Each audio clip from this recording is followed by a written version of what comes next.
خطبہ نمبر 51۔ آپ علیہ السلام کے خطبے کا ایک حصہ۔ جب معاویہ کے ساتھیوں نے آپ علیہ السلام کے ساتھیوں کو ہٹا کر صفین کے قریب فرات پر غلبہ حاصل کر لیا اور پانی بند کر دیا۔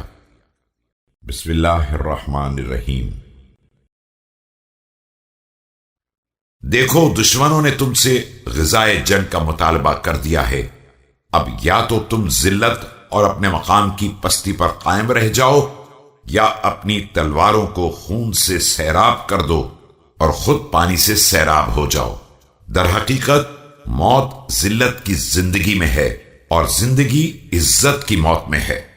آگاہ ہو جاؤ کہ معاویہ گمراہوں کی ایک جماعت کی قیادت کر رہا ہے جس پر تمام حقائق پوشیدہ ہیں، اور انہوں نے جہالت کی بنا پر اپنی گردنوں کو تیر اجل کا نشانہ بنا دیا ہے۔